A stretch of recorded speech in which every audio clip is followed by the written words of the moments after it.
자, 지난 시간 설교 제목 같이 읽어보겠습니다. 시작. 자신의 백성과 언약을 맺으시는 하나님. 지난 시간에는 십계명에 대한 이야기를 했어요. 자, 이 그림을 보면서 우리 지난 시간에 목사님 설명한 것이 하나님께서 이스라엘 백성과 약속, 언약을 맺으시기 위해서 시내산에 내려오신 장면을 보여줬죠. 여기서 가장 인상 깊게 생각나는 게 뭐예요? 하나님이 굉장히 무서운 모습으로 이스라엘 백성들을 만나셨다는 거예요. 그리고 그 산에 가까이 하면 죽는다. 그래서 하나님께서 절대 이 선을 넘지 마라 했었던 것이 기억나죠? 그리고 누구만 이 산에 올라갈 수 있었어요? 누구만 올라가도 죽지 않았어요? 모세만. 왜 모세만 그랬을까요? 지난 시간에 했던 얘기는 맞아요. 하나님이 선택하셔서, 그리고 이 모세는 예수님을 보여주는 거예요. 다시 말하면 우리가 하나님을 직접 만날 수는 없지만 모세가 하나님과 사람 사이에서 중간 역할을 해준 것처럼 우리에게도 예수님이 필요하고 예수님을 통해서만 하나님께 가까이 갈 수 있다, 이것을 보여준 거였죠. 그리고 이 시내산에서 하나님께서 음성으로, 목소리로 10가지 명령을 주셨어요. 그 10가지 명령 기억나요?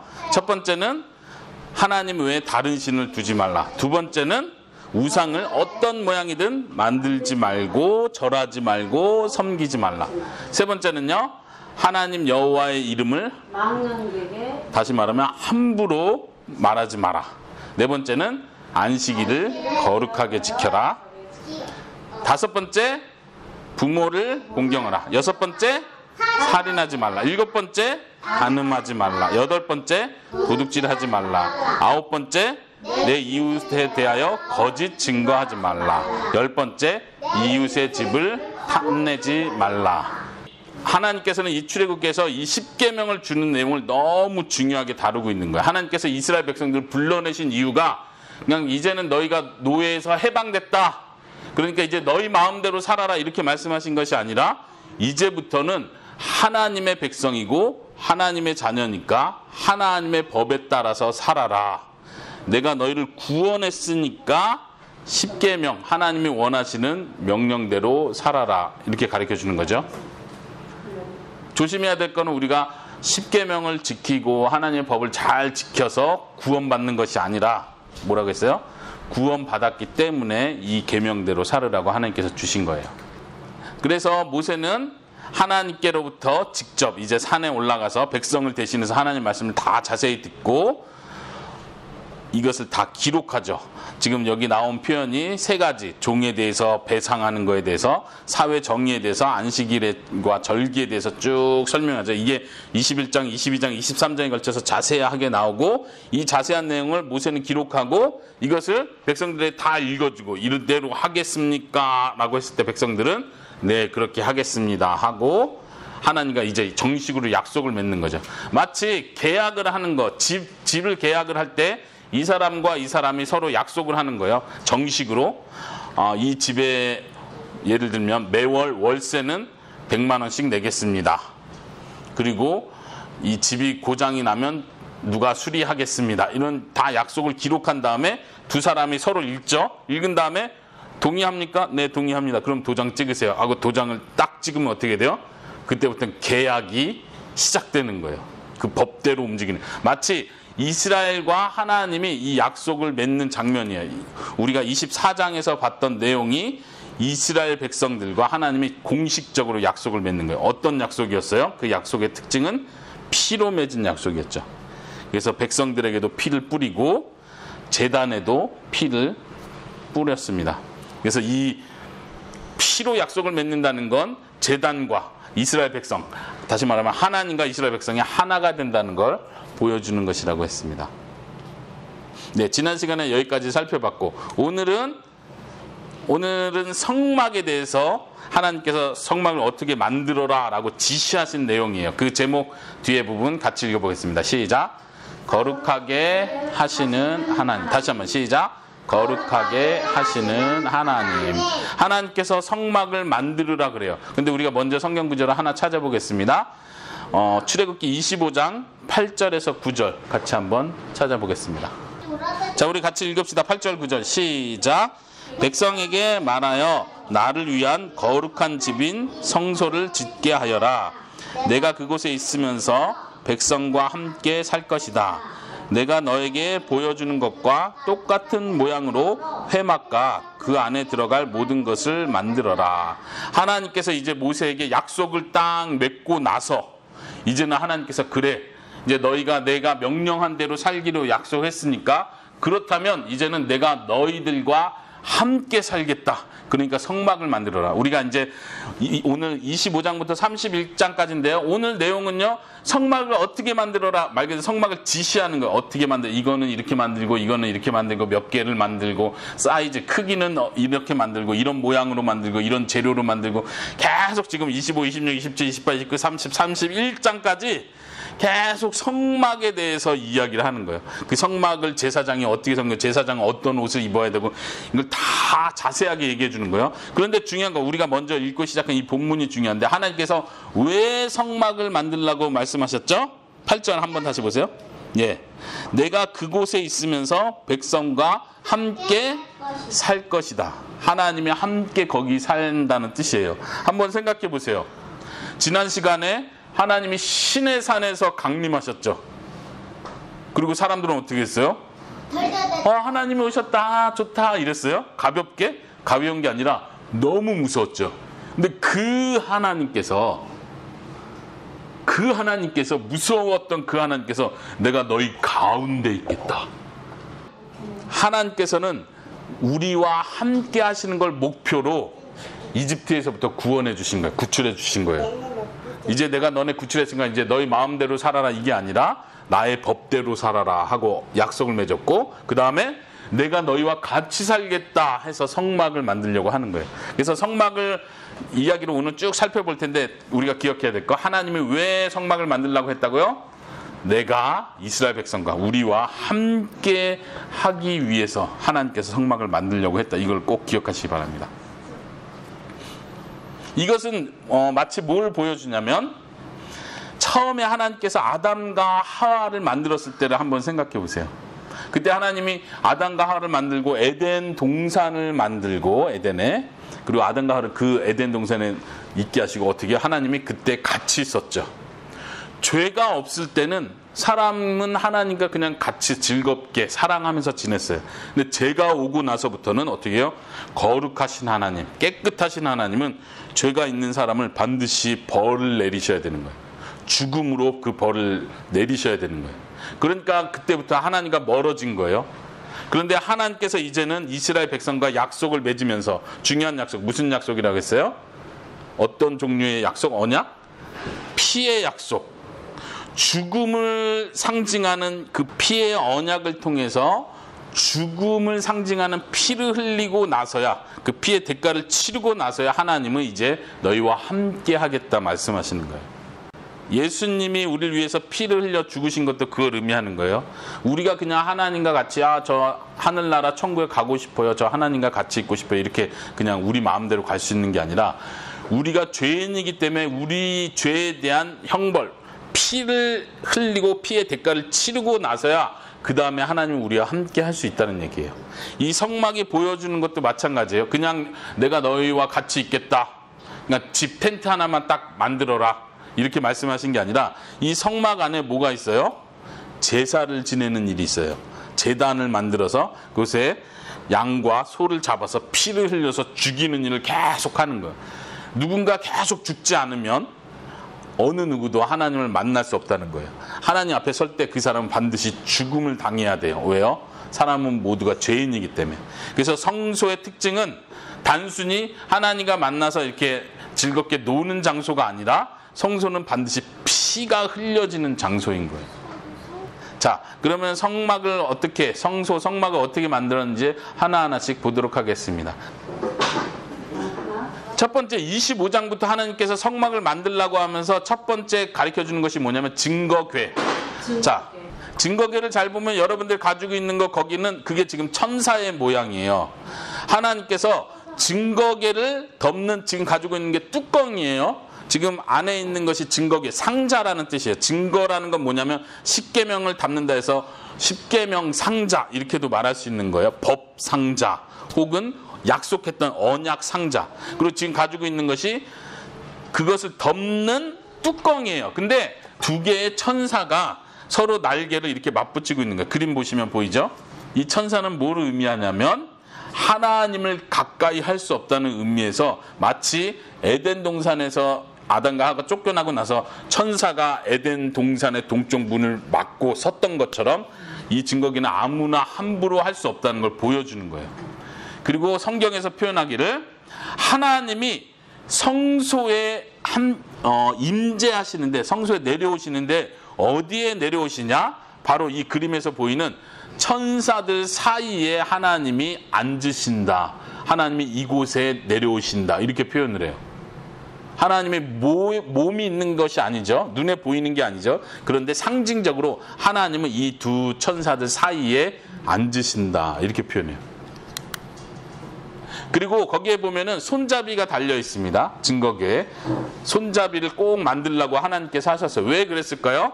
왜냐하면 성소는 지금 여러분들이 보시는 것처럼 제사장들이 증거궤를 들고 이동을 하는 거예요. 지금 사막, 광야에서 살고 있을 때잖아요. 그러니까 성소를 만들고 나서 하나님께서 가나안 땅으로 이동하실 때마다, 가나안 땅을 향해 이동할 때마다 이 성막을 다 접는 거예요. 마치 군대에서 텐트를 폈다가 접었다 하는 것처럼 여기 보이는 모든 걸 다 접어요. 하나하나씩.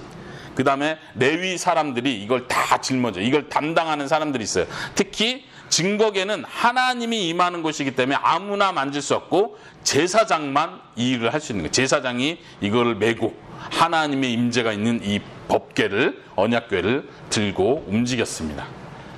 그리고 이제 살펴보겠지만 다른 것도 다 손잡이를 만들려고 하나님께서 표현해요. 다 이동하기 위해서 그렇다는 거 기억하시기 바랍니다. 자, 이 증거궤 속에는 뭐가 들어있을까요? 앞에 그림 뭐가 보입니까?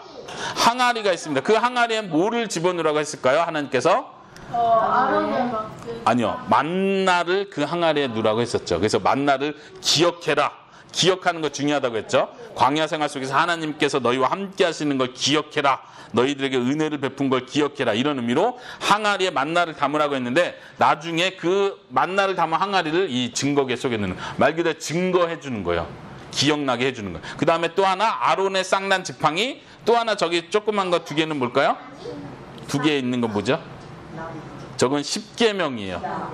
모세가 받은 십계명을 이 법궤 속에 넣어라. 예, 그래서 이 십계명이 있기 때문에 이거를 법궤라고 표현했습니다. 그 다음에 계속 설명하는 거 이제 은총이 물어봤어요. 진설병. 이거는 뭐냐면 진설한다는 건 뭐냐, 이렇게 빵을 이렇게 잘 진설이 뭐예요? 예를 들면 이제 엄마가 요리를 만들고 얘들아 밥 먹자 하면 테이블 위에 세팅하죠. 이거를 진설한다 이렇게 표현할 수 있어요.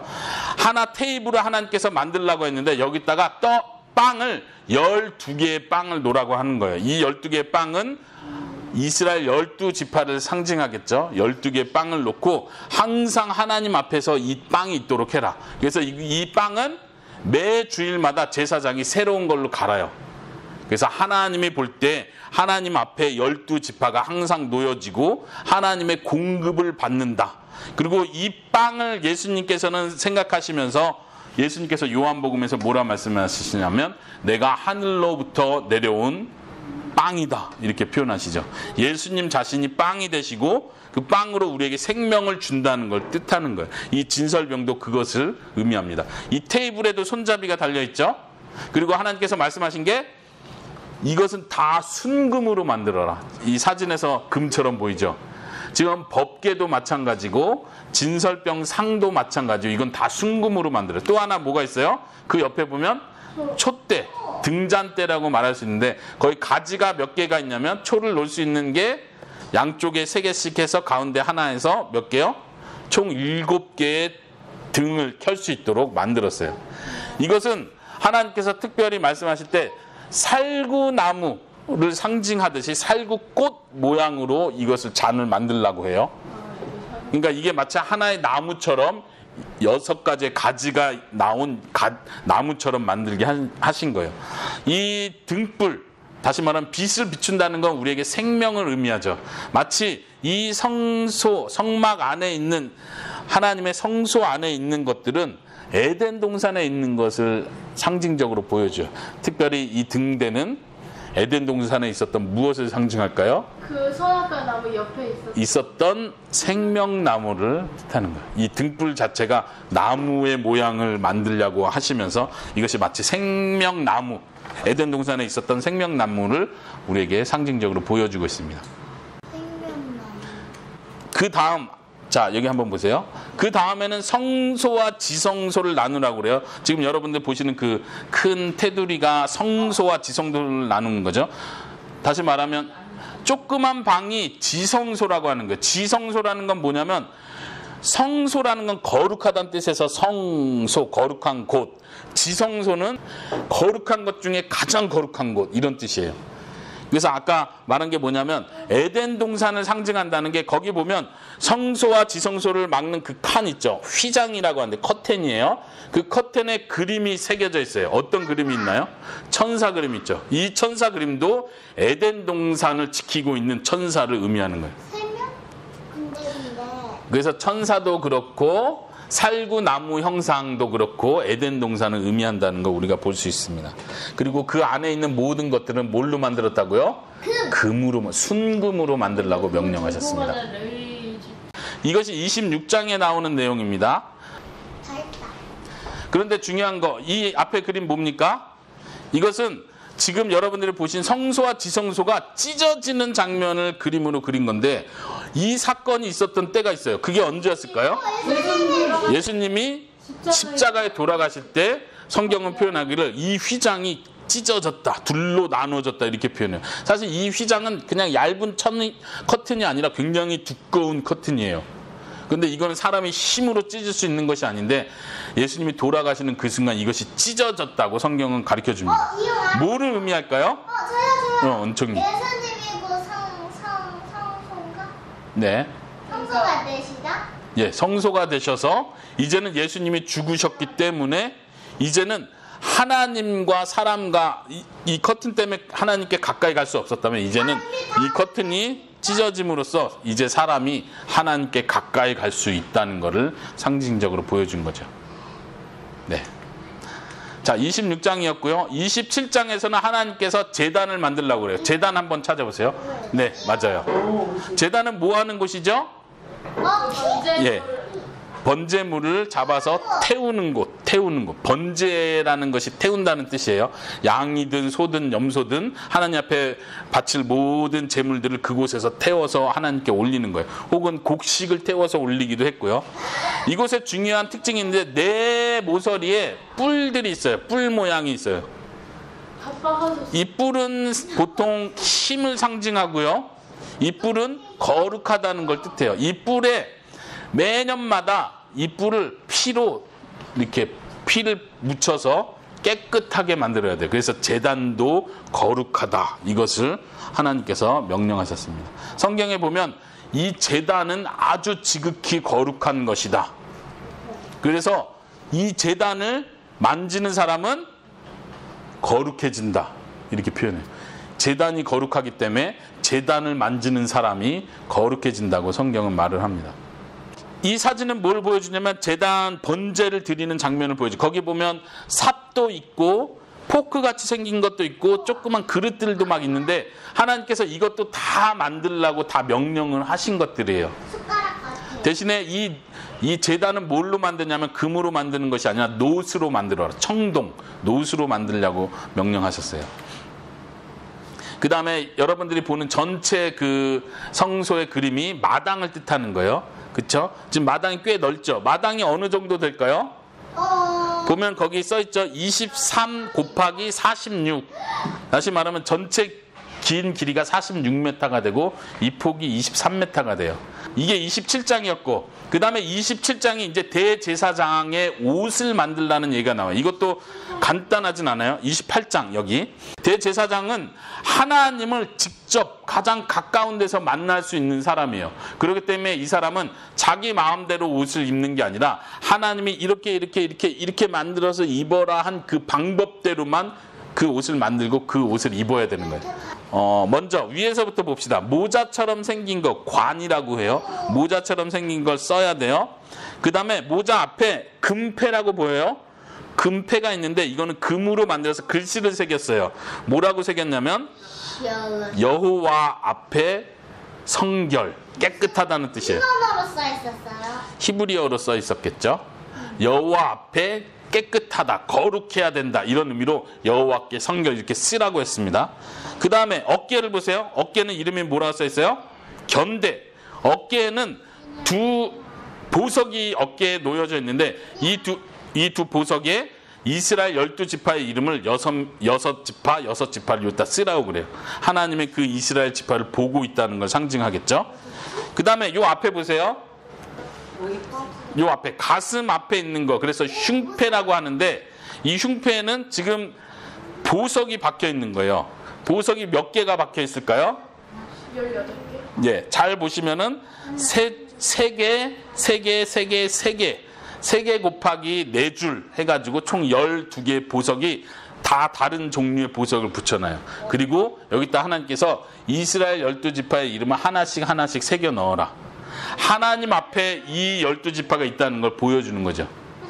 그리고 보세요. 그 아래 허리띠처럼 띠는 것이 있고 그 아래 빨간 계통의 옷을 에봇이라고 불렀어요.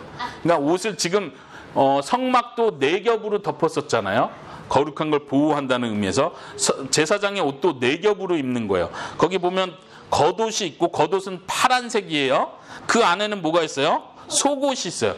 겉옷이 있고 속옷이 있고 그 위에 빨간 계통의 에봇이 있고 그 위에 흉배를 붙이고.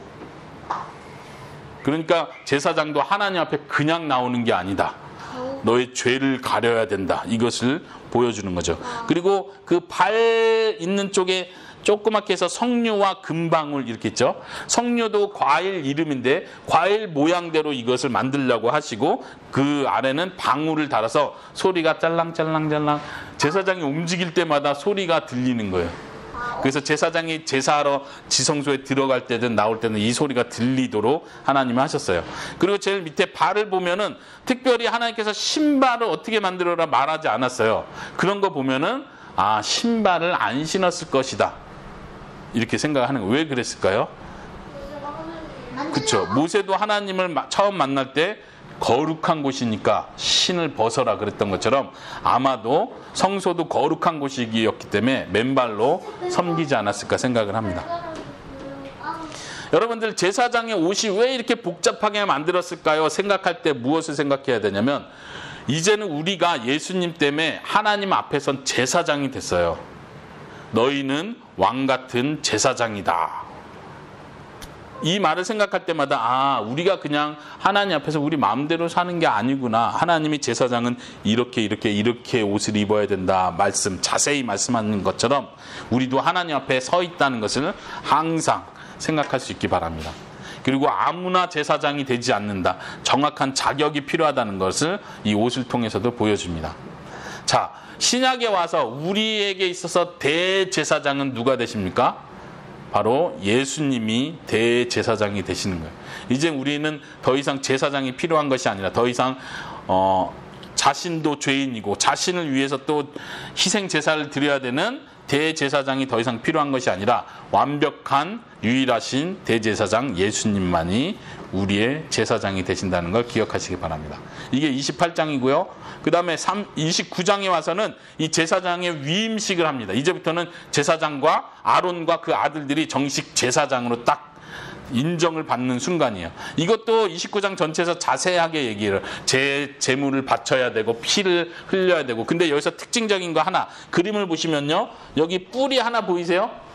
뿔에 빨간색 피가 묻혀져 있죠. 이 제단 뿔을 의미합니다. 위임식을 하는 절차 중에 중요한 내용이 뭐였냐면 제단 뿔에다가 피를 발라라 이렇게 명령하세요. 그리고 아론, 지금 뒤에 서 있는 사람은 모세고요. 앞에 있는 사람은 아론인데 아론의 귀에다가 피를 묻히라고 그래요. 오른쪽 귀에다 피를 묻혀라. 그 다음에 오른쪽 손에다가 피를 묻혀라. 그 다음에 어디다 피를 묻힐까요? 오른쪽 발에 피를 묻혀라. 이 피를 묻힌다는 건 뭘 의미할까요? 하나님 앞에 이 피로 정결, 깨끗하게 된다는 걸 보여주는 거예요. 머리부터 발끝까지 예수 그리스도의 피로 우리가 정결함을 받아야 되는 것처럼 하나님 앞에 서는 제사장도 이 죽음의 상징인, 생명의 상징인 피를 통해서 깨끗해진다는 것을 보여주는 것이죠. 자, 그리고 이제 30장에 와서 총 31장까지 있어요. 30장에 와서는 또 다시 성전에 중요한 몇 가지 도구들 만들라고 명령하세요. 분향단을 만들고, 제일 처음에 보이는 게 분향단, 향을 피우는 곳이에요. 향을 피우는 곳은 어디 있을까요? 성소 안에 있습니다. 보세요. 요거다. 예, 하나님께서 명령하기를 이 향을 항상 피워라. 꺼지지 않도록 계속 피워라. 그래서 향을 만드는 방법도 구체적으로 가르쳐 주세요. 자, 김서연 선교사님께 질문을 하겠습니다. 왜 향을 항상 피우라고 말씀하셨을까요? 은총이는 뭐라고 생각하세요? 왜 향을, 연기가 나는 향을 피우라고 했을까요? 구름 기둥을 상징합니다. 에스도 아주 좋은 생각이에요. 항상 그 하나님께서 뭔가를 만들려고 하실 땐 그 만드는 거에 이미지, 그 모양이 뜻하는 바가 있어요. 에스더가 말한 것처럼 이건 하나님의 영광을 보여주는, 구름 기둥은 하나님의 영광을 보여줘요. 하나님께서 시내산에 임재하실 때 어떤 일이 있었어요? 번개와 우레가 있었지만 빽빽한 구름이 있었다고 했죠. 아마도 그 향 때문에 향을 계속 피우니까 아마도 그 안에는 들어가자마자 이게 꽉 향이 가득 찼을 거예요. 그렇죠? 냄새도 나는데 그 냄새는 아주 좋은 냄새예요. 왜냐하면 그 냄새가 나는 향을 하나님께서 아주 값진 걸로 만들려고 했기 때문에, 구름은 구름처럼 가득 연기가 가득 찼지만 냄새는 좋은 냄새가 나요. 그것은 하나님의 영광을 상징합니다. 또 하나 그 의미는 뭐냐면 우리가 하나님의 영광을 직접 볼 수 없다는 걸 의미해요. 하나님의 영광을 이 구름이 가려주는 거예요. 가려주지 않고 우리가 직접 그 영광을 보면 아마도 우리는 죽는 것이죠. 그리고 계시록에 가면은 이 향의 그 연기가 성도들의 기도다, 이런 표현을 해요. 다시 말하면 향이 타서 올라가는 것처럼 우리 성도들의 기도가 하나님께 올라간다는 걸 상징하기 위해서 그 연기를 표현합니다. 그 다음에 두 번째 보세요. 두 번째 있는 그림은 뭐를 말하냐면 마치 큰 대야처럼 생긴 거예요. 대야, 세수하는 대야. 하나님께서 이거를 이제 우리 한국말로는 물두멍이라고 번역했는데, 여기다 물을 담아놓고, 물을 항상 담아놓고, 여기 뭐 하는 걸까요? 제사장들이 손을 씻고 발을 씻는 곳이에요.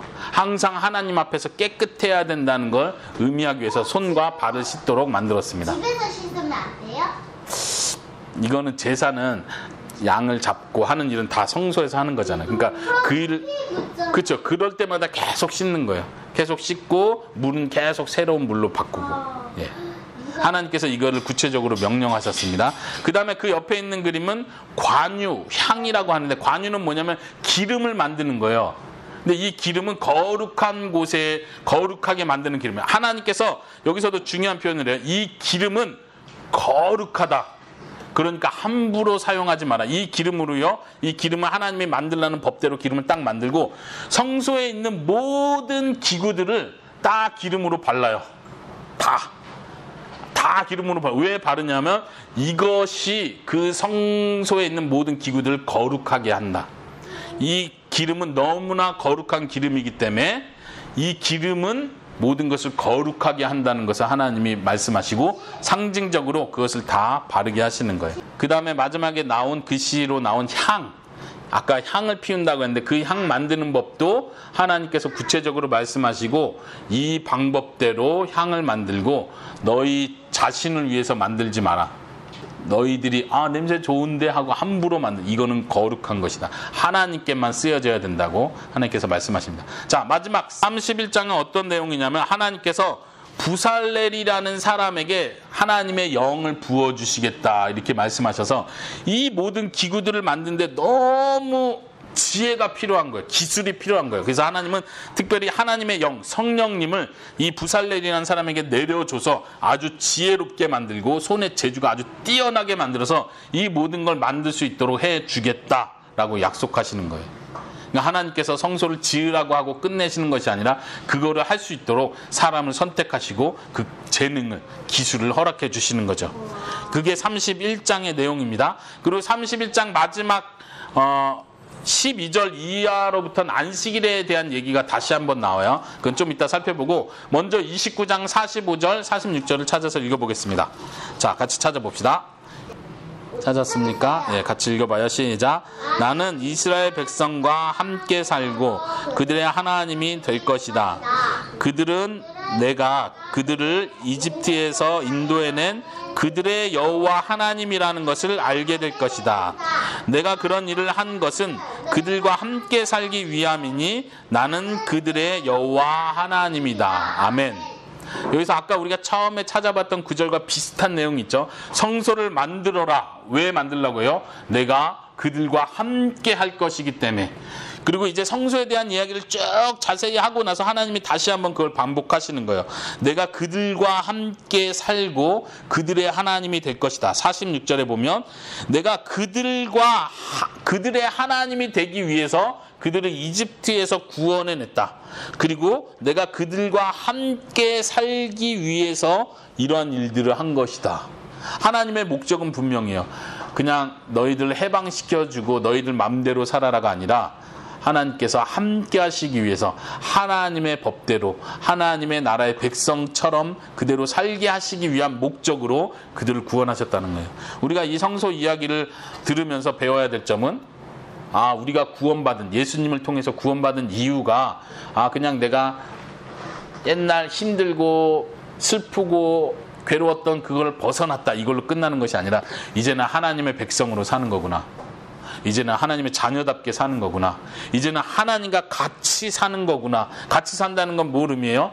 죄를 짓는 것이 아니라 항상 거룩하게, 거룩한 하나님께 내가 항상 서 있다는 것을 생각하고, 우리가 제사장이라고 했어요. 우리가 제사장인데 거룩하신 하나님 앞에 서 있는 제사장이라는 마음으로, 그리고 내 몸이 곧 성전이라는 마음으로, 두렵고 떨리는 마음으로 살아야 되는 거예요.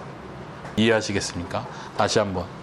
하나님께서 그들과 함께 하시기 위해서 성소를 지으라고 했습니다. 우리가 성소를 생각할 때마다 재밌다, 신기하다, 와 복잡하다 이렇게 생각하고 끝나는 것이 아니라 하나님을 가까이 하는 것이 얼마나 어렵고 힘들고 절차가 많았는지를 생각하는 거예요. 그 거룩한 하나님을 만난다는 것이 쉬운 게 아니었구나. 그런데 이제는 예수님 때문에 우리가 그 하나님께 기도할 수 있어요. 이 성소에처럼 복잡하게 기도하는 게 아니라 우리는 그냥 교회에서든 집에서든 언제 어디서든 그냥 하나님 나의 아버지 하고 바로 기도를 할 수 있다는 거예요. 어떻게 해요? 예수님의 이름으로 그렇게 할 수 있다는 얘기예요.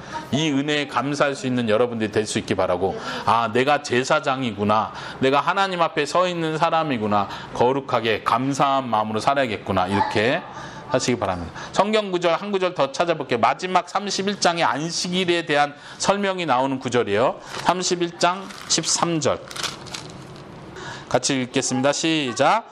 이스라엘 백성에게 전하여라. 너희는 내 안식일을 지켜라. 이것은 지금부터 나와 너희 사이의 표징이 될 것이다. 이 표징으로 너희는 여호와인 내가 너희를 거룩하게 만들었다는 것을 알게 될 것이다. 우리 오늘 설교의 제목을 다시 한번 생각해 보세요. 하나님은 안식일을 지켜라. 다시 한번 이야기를 하시면서 내가 너희를 거룩하게 하는 여호와다. 거룩하게 한다는 건 구별한다는 뜻이에요. 하나님께서 처음 에덴 동산을 만드시고 창조를 끝내시면서 7일째가 되는 그날을 거룩하게 하셨다 그러셨어요. 거룩하게 했다는 말은 무슨 뜻이냐면 분리했다는 뜻이에요. 거룩하게 하셨다는 말은 구별했다는 거예요. 특별하게. 왜요? 이 날은 쉬는 날이다. 안식하는 날이다. 너희는 특별히 이제는 내가 모든 걸 만들었으니까 너희는 내 안에서 안식해라. 아담과 하와에게 명령하고 주신 복이죠. 똑같이 하나님께서 우리를 거룩하게 하신다는 건 우리를 구별한다는 뜻이에요. 하나님의 백성으로 구별하는 거고 하나님의 자녀로 구별하는 거예요. 너희가 세상 사람들처럼 살지 말아라. 너희는 다르다. 너희는 내 백성이다. 내가 너희를 구원했다. 내가 너희를 위해서 이 모든 일을 했다. 그러니까 너희는 다르다. 그런 의미에서 하나님은 구별하시는 거예요. 그게 곧 거룩하게 하시는 거죠. 하나님은 말씀하시기를 너희는 안식일을 지켜라. 다른 사람들 다 열심히 일할 때 너희는 이 7일째가 되는 날 쉬어라. 그래야지 나의 백성이다. 그래야지 나의 자녀다. 내가 너희를 특별하게 구별했다. 너희는 이날은 쉬어라.